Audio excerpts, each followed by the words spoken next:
Unsa gyud ang tinuod nga kaluwasan? Maayong adlaw mga igsoon.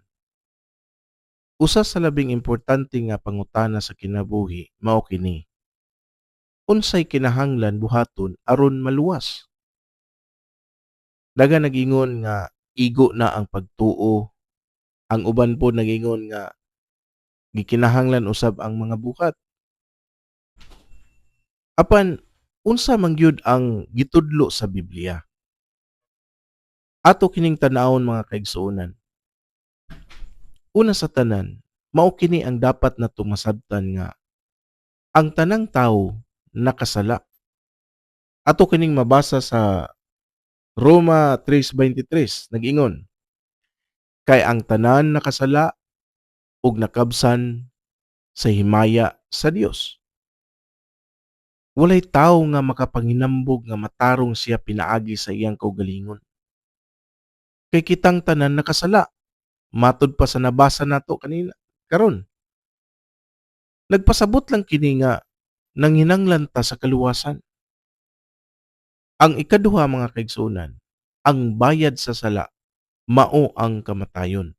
Mabasa nato sa Roma 6:23 nag-ingon, kay ang bayad sa sala mao ang kamatayon apan ang gasa sa Dios mao ang kinabuhing walay katapusan. Pinaagi kang Kristo Hesus nga atong Ginoo. So klaro kayo ang pulong sa Ginoo mga kaigsuonan. Ang sala adunay silot apan adunay gasa sa Dios nga mao ang kinabuhing walay katapusan pinaagi kang Kristo Hesus. Ang ikatulo mga kaigsuonan, gihigugma sa Dios ang kalibutan. Juan 3:16 nagsulti, kay gihigugma sa Dios ang kalibutan o gihatag niya ang iyahang bugtong anak. Ang kaluwasan mga kaigsuonan nagsugod sa gugma sa amahan, wala sa atong mga maayong buhat. Ang ikaupat, si Kristo maoy dalan sa kaluwasan. Juan 14:6 nagsulti, ako mao ang dalan sa kamatuoran ug ang kinabuhi. Walay makaagto sa amahan gawas pinaagi kanako. Walay lain nga dalan nga gitudlo sa Biblia. Kung gusto nato makaduol sa amahan ug makadawat sa kinabuhing walay katapusan, gikinahanglan mosunod kita kang Kristo Hesus. Kay siya lamang ang dalan nga gitudlo sa Dios. Ang ikalima mga kaigsunan, unsaon pagdawat sa kaluwasan. Naay upat ka lakang nga tumbuhaton aron madawat nato ang tinuod nga kaluwasan. Una, maghinulsol. Atong mabasa sa Buhat 3:19 nag-ingon, busa paghinulsol kamo ug pagbalik aron ang inyong mga sala mapapas, aron moabot nga ang mga panahon sa kahupayan gikan sa presensya sa Ginoo. Ang paghinulsol mao ang sinugdan sa tinuod nga pagbag-o. Dili igo ang pagbaso lamang sa sala, kundili kinahanglan usab ang pagbalik sa Dios pinaagi sa pagbiya sa daang binuhatan ug pagsunod sa iyang kabubuton.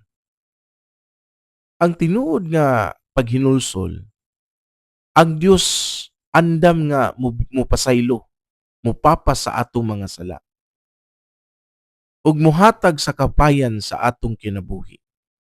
Kung gusto nato ang kapasiluanan sa Dios, gikinahanglan dili lang kita magbasol sa sala, kundili maghinulsol ug mobalik kaniya.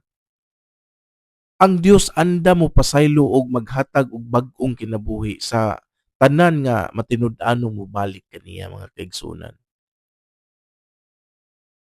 Ang ikaduhang lakang mga kaigsuonan, mutuo kang Kristo. Juan 3:18 nagsulti, ang nagatuo kaniya dili pagahukman sa silot, apan ang wala mutuo pagahukman na. Tungod kay wala siya mutuo sa ngalan sa bugtong anak sa Dios. Klaro kay ang pulong sa Ginoo mga kaigsuonan. Gitudlo ni Hesus nga ang pagtuo kaniya maoy dalan ngadto sa kaluwasan.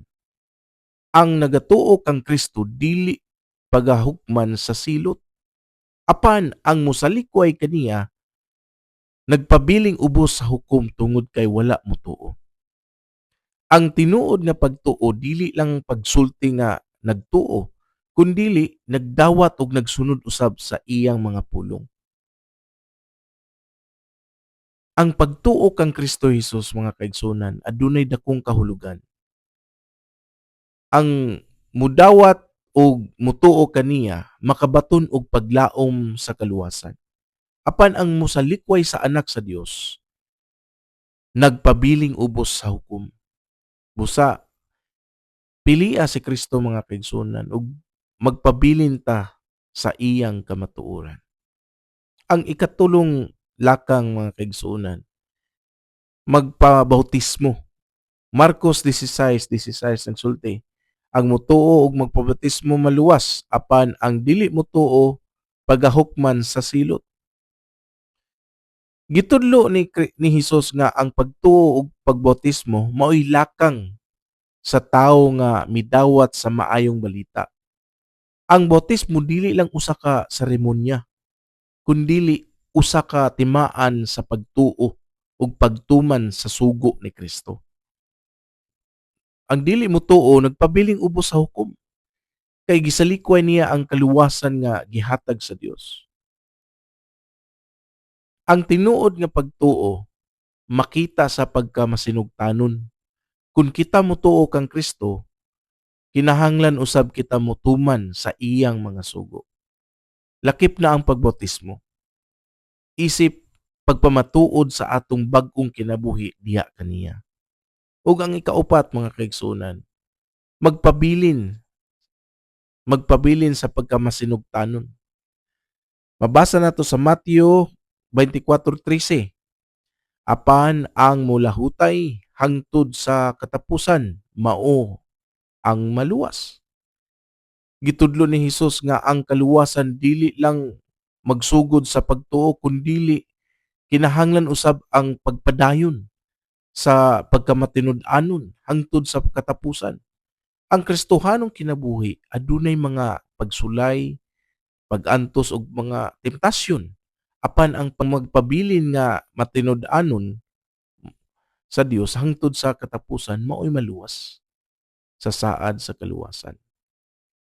Ang tinuod nga magtotoo dili mohunong sa tunga sa panaw. Bisan unsa pa ang mga pagsulay nga moabot, magpadayon siya sa pagsalig o pagtuman sa Dios. Kay ingon ni Hesus ang mulahutay, klaro kayo, hangtod sa katapusan mao ang maluwas. Now, ang kaluwasan gasa sa Dios. Efeso 2:8 paingon sa 10 nagsulti, kay pinaagi sa grasya kamo naluwas, pinaagi sa pagtuo. Ang grasya sa Dios maoy nagluwas, apan ang usa ka naluwas magkinabuhi usab sa maayong buhat. Mga igsoon, ang kaluwasan dili mapalit sa kwarta. Dili usab kini makab-ot pinaagi lamang sa reliyon nga binuhat sa tao. Kini gasa sa Dios, pinaagi kang Kristo nga kinahanglan dawaton pinaagi sa atong pagtuo, paghinulsol, pagkamasinugtanon ug pagpadayon hangtod sa katapusan.